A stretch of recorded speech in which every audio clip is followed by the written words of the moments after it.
But phénoménal de Vinicius Junior qui donne la victoire au Real Madrid. Match compliqué, mais les 3 points sont là. C'est parti pour le débrief. Tu nous en veux car on en fera toujours plus que toi. Les Madridistas, j'espère que vous allez bien. C'est Nono, on se retrouve pour le débrief de ce Real Madrid FC Séville. 2-1, match terminé. Quel but de Vinicius Junior en fin de match. Lui qui a été plutôt timide, comme le reste de son équipe malheureusement tout le long de ce match. Il nous lâche ce but dans les dernières minutes du match. Exceptionnel encore ce soir ce but. Mais vraiment, il y a quelques mois de ça, il était incapable de marquer des buts comme ça. La progression, elle est complètement folle aussi. Et franchement, merci Vinicius parce que ce match, il a été très compliqué. Je vais commencer tout d'abord par le 11. On avait Asensio sur ce côté droit, comme je vous l'avais dit dans l'avant-match. On n'a pas de Rodrigo malheureusement. Petite info qui vient de tomber quelques minutes avant le match. Rodrigo malheureusement a attrapé cette gastro qu'avait Eden Hazard il y a quelques jours. Est-ce que c'est lui qui l'a refilé ou pas? Sûrement, d'après les journalistes espagnols. Mais donc pas de Rodrigo pour les prochains jours malheureusement. Et sinon, composition classique avec Dani Carvajal, on va en parler après. Match très compliqué de l'international espagnol. Sur le côté gauche, Ferland Mendy que j'ai trouvé très bon ce soir. Honnêtement, défensivement et offensivement. Je l'ai beaucoup critiqué il y a quelques jours, notamment lors du match du Sheriff Tiraspol face à Granada. Là, ce soir, j'ai bien aimé offensivement ce qu'il a pu prouver.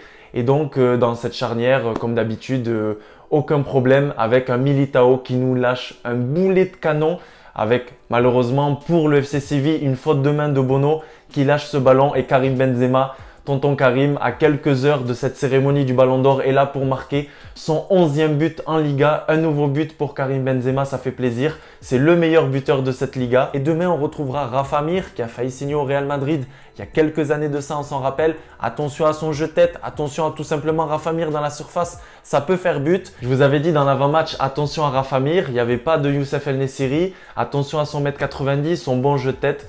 Malheureusement, il nous a punis avec cette belle tête. Thibaut Courtois ne peut rien faire malheureusement. Et puis après, on est parti dans un match où je me suis ennuyé, où j'ai reçu vos messages sur Instagram. C'était pas le plus beau match à voir malheureusement. Benjamin Da Silva de Beansport l'a dit à la fin. Le Real Madrid n'a pas fait un grand match mais gagne cette rencontre. C'est clairement ça. Un milieu de terrain qui a eu du mal à exister honnêtement. Toni Kroos en difficulté. Modric c'est pareil, plutôt timide. Casemiro, beaucoup de déchets malheureusement. Donc très compliqué pour les trois d'exister. Et logiquement, dès que les trois ont du mal à créer, à s'entendre, à se trouver, en attaque, on galère énormément avec un Marco Asensio invisible, honnêtement, il ne faut pas avoir peur de le dire, qui a une occasion magnifique où c'est sa spéciale, je disais aussi à mon père, c'est la spéciale James, c'est la spéciale Marco Asensio. Celle-là, si elle rentrait, voilà, c'était l'unique occasion pour Marco Asensio qui a eu du mal à être trouvé, qui a été très timide dans ce match, je le répète. Un Vinicius Junior qui a essayé sur son côté, qui n'a pas réussi à gagner ses duels malheureusement. Beaucoup de déchets, beaucoup de gestes techniques ratés. Mais on avait une équipe du FC Séville qui sortait très bien le ballon. Mais par contre, quand le Real Madrid avait le ballon, ça s'est un petit peu inversé ensuite. Parce que on a eu pendant un moment le FC Séville qui avait plus de 50% de possession, 55% de possession à un moment donné. Le Real Madrid en deuxième mi-temps a récupéré cette possession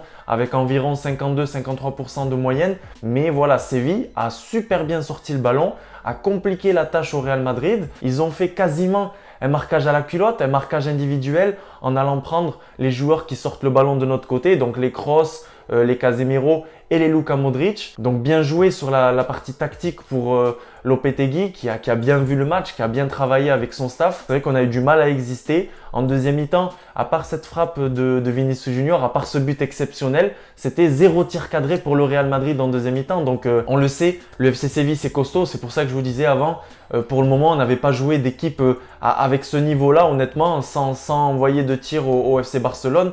C'était pas à ce niveau-là lors du Classico. Là, ce soir, on est tombé face à une équipe de Séville qui fait beaucoup de fautes, qui agresse beaucoup le porteur du ballon. Un Ocampos qui fait du Ocampos, qui est là, qui est présent avec une tête importante. Gros big up à Thibaut Courtois qui nous sort un match exceptionnel, encore une fois, qui nous sauve dans les derniers instants de cette partie, qui est là dans les face-à-face. Je vais revenir sur Carvajal qui a perdu beaucoup de ballons, qui a fait les mauvais choix malheureusement. Ce soir, Carvajal, il sort dans les dernières secondes de ce match. Il est remplacé par Lucas Vázquez, mais il aurait dû sortir un peu plus tôt dans cette rencontre parce que malheureusement, le Carvajal qu'on voit ce soir et le Carvajal qu'on voit d'habitude, c'est pas le même. Donc attention, j'espère que c'était juste un match où voilà, il était juste pas à son niveau. Ça peut arriver aussi. De l'autre côté, je vous le répète, j'ai beaucoup aimé le match de Ferland Mendy. Cette charnière, je la trouve très rassurante comme d'habitude. Alaba, Militao, rien à dire. Les duels gagnés, c'est solide, c'est costaud. Et donc Karim Benzema qui nous marque ce but-là, qui vient aider son équipe lorsqu'on était dans une situation délicate, j'ai envie de dire. Et puis il faut revenir sur ce but de Vinicius Junior qui nous permet de faire un hold-up, si on peut dire ça comme ça, concrètement. Il y a eu une domination du FC Séville pendant quelques minutes. Il y a eu ensuite une bonne période pour nous avec l'entrée de Camavinga au milieu de terrain qui remplace Luka Modric, la sortie de Marco Asensio qui a été invisible sur ce côté, remplacé par Valverde, qui était de retour sur les terrains après cette blessure face au Barça lors du Classico. C'était le 24 octobre dernier au Camp Nou. Donc ça a fait du bien, la jeunesse a fait du bien. Comme je vous l'avais dit dans le Before, Camavinga, Valverde, c'est des joueurs que je pense que l'on peut voir mercredi à 21h ou 21h30 sur beIN Sport face à Bilbao, à domicile encore au Santiago Bernabéu. Donc c'est des joueurs qui vont être importants dans les prochains jours pour affronter cette équipe de Bilbao, de la Sociedad, de l'Inter et pour finir avec ce choc, ce derby au Santiago Bernabéu le 12. Donc voilà, le banc est important, Lucas Vázquez notamment, Camavinga et Valverde. Et encore une fois, dans un autre match, on ne voit pas Mariano, on ne voit pas Luka Jovic. Ça continue pour eux, hein, le cauchemar continue. 0 minutes, 0 temps de jeu, ça continue. Je pense que Carlo Ancelotti est en train de dégoûter entre guillemets les deux joueurs. Il voit aussi qu'il a Karim Benzema devant, qui peut être là à n'importe quel moment, qui peut dégainer, qui peut te sauver. Il l'a fait ce soir en égalisant. Donc très compliqué pour les deux attaquants d'exister derrière cette légende qui, j'espère, demain gagnera son premier ballon d'or, même si ça va être compliqué, mais on va y croire jusqu'à la dernière seconde. Donc à la Madridina Damas, comme l'a dit Benjamin Da Silva, je le répète, c'était pas un grand match, mais le Real Madrid rapporte les 3 points et c'était Joga Bonito, c'était total régal comme j'aime le dire. Vinicius Junior, merci beaucoup. On t'a beaucoup critiqué, je t'ai beaucoup critiqué, mais ce soir, tu nous as sauvés.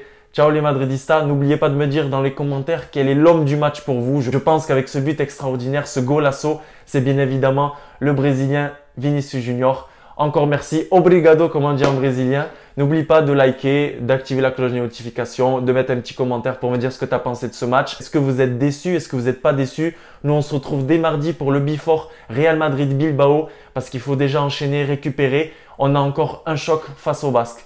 Ciao les Madridistas.